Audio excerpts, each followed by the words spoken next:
Bagaimana kalau ada seorang ustadz atau kiai yang bisa melihat hal-hal gaib dan masa depan, apakah ini juga termasuk syirik? Ini maaf, bukan kiai ya. Ini dukun. Ini dukun, nggak ada itu. Bagaimana cara gitu kan? Ini semua tidak mungkin terjadi. Ini semua khurafat yang masuk ke dalam sebagian orang dan memakai nama suci. Nama kiai itu suci. Kiai, guru, ustadz, itu semua nama-nama yang suci sebenarnya, nama orang-orang yang menyampaikan agama Allah. Bagaimana mereka bisa kontaminasikan dengan melihat jin lah, melihat inilah, menebak masa depan? Ini nggak ada semuanya, gitu kan? Nabi Muhammad SAW, guru dan kiai kita, disepakati oleh semua ya kaum muslimin. Nggak ada orang yang berani mengatakan, kecuali dia bukan muslim, bahwasanya Muhammad bukan kiai saya SAW. Kita pasti mengaku beliau kiai kita yang paling besar. Semua mazhab apapun ikut kembali kepada Nabi SAW. Nabi SAW kalau didatangin oleh beberapa sahabat yang bertanya dan beliau belum tahu hukumnya, belum ada wahyu, beliau diam, tidak ngomong. Nunggu sampai turun wahyu baru beliau mengatakan, siapa tadi yang bertanya? Si fulan angkat tangan. Telah datang kepada saya wahyu begini. Nabi SAW tidak tahu yang gaib, menunggu informasi datang. Bahkan kadang-kadang lewat 1-2 hari baru Nabi SAW menerima wahyunya, gitu kan?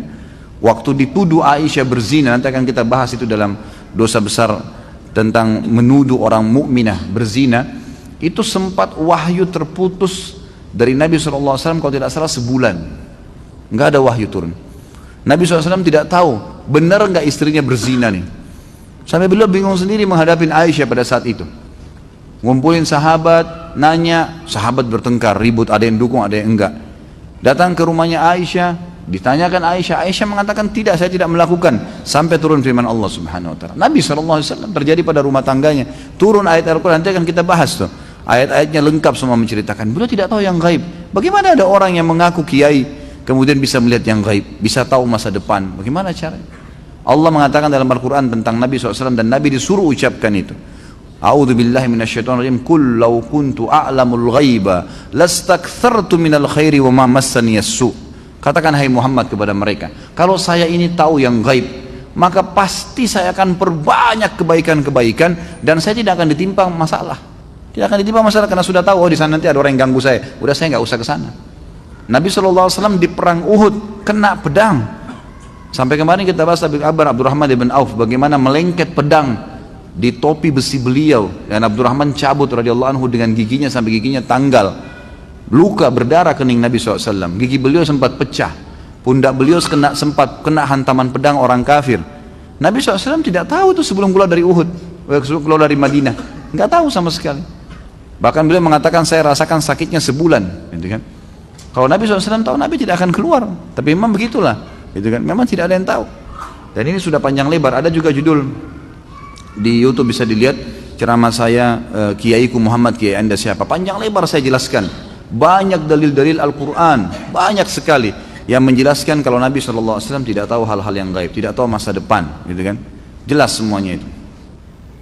Saya pernah menemukan kasus kurang lebih seperti ini, Ustaz. Seseorang ingin mendapatkan ilmu kebal, kesaktian, maka oleh gurunya ditransfer tenaga dalam dan diberikan jin muslim sebagai pendamping. Lalu untuk mempertahankan kesaksiannya, guru tersebut menginformasikan bahwasanya dia harus sholat 5 waktu, puasa sunnah Senin Kamis tidak boleh tinggal, dan ibadah-ibadah lainnya. Sang guru mengklaim bahwasanya ilmu putih lawan dari ilmu hitam. Pertanyaan, apakah ini masuk dalam ilmu sihir?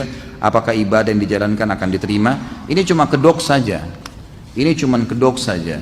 Jadi masalah dia suruh sholat, dia suruh puasa, itu kedok. Permainan syaitan, baik menipu si guru tadi, atau memang si guru ini juga sebenarnya tahu ya, karena dia mendekati pasien atau mendekati targetnya dengan apa yang disukai oleh orang itu. Kalau orang itu suka ibadah, sholat, diingatkan kamu harus sholat, tanpa juga dukun bilang ya, kita pasti sholat lah, Allah perintahkan, gitu kan. Tapi itu ditunggangin. Pastinya nanti ada hal-hal lain yang memang diberikan syarat. Mungkin minimal yang paling sering standar itu pasti diberikan tulisan-tulisan, diberikan sesuatu yang disuruh simpan di dompet tadi, ya, disuruh mengamalkan. Seperti misal ada salah satu, tadi yang saya kasih nomornya Ustadz Sahal mengatakan, saya pernah, dia bilang, Ustadz datang ke Jawa Tengah di satu pesantren, dan di pesantren itu terdiri dari ratusan murid. Saya ajarkan metode ruqyah, baca ayat ruqyah, bagaimana minum ke telapak tangan, bagaimana mengusap tubuh. Dia bilang saya ajarkan itu. Pada saat saya praktekin ruqyah di masjid, hampir satu pesantren semuanya kesurupan. di masjid, santri di pesantren, gitu kan. Kata kiainya, Anda ini ajarin apa nih? Kata Ustaz Sahal, Anda lihat, Pak Kiai lihat sendiri, saya bacain ayat kursi, Al-Falaq, Al-Ikhlas, An-Nas, gitu kan. Lalu Ustaz Sahal bilang, coba Pak Kiai muhasabah, ada enggak amalan-amalan yang dikerjakan yang tidak sesuai dengan sunnah?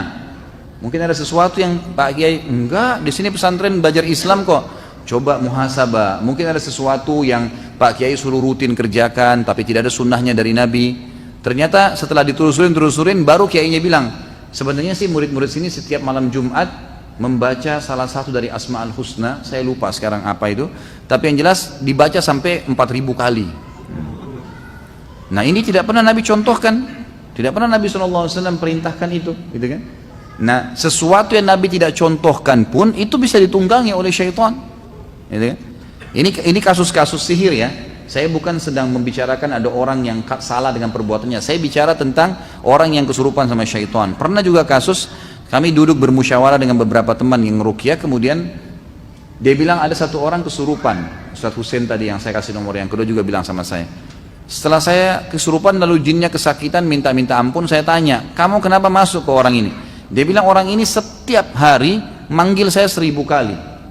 Emang kenapa? Apa yang orang ini bilang? Orang ini selalu bilang ya Jabbar, ya Jabbar, ya Jabbar. Ya Jabbar ini sifatnya Allah ya, yang Maha Perkasa. Tapi dibaca 1000 kali per hari. Pernah nggak Nabi ajarin? Nggak pernah. Kata jin, ini pengakuan jinnya. Jinnya bilang apa? Nama saya Abdul Jabbar. Saya masuk ke badan dia. Seperti itu. Gitu kan? Ini contoh-contoh kasus banyak sekali terjadi seperti itu pada saat meruqyah ya, pada saat meruqyah. Jadi seperti itulah kurang lebih yang apa namanya yang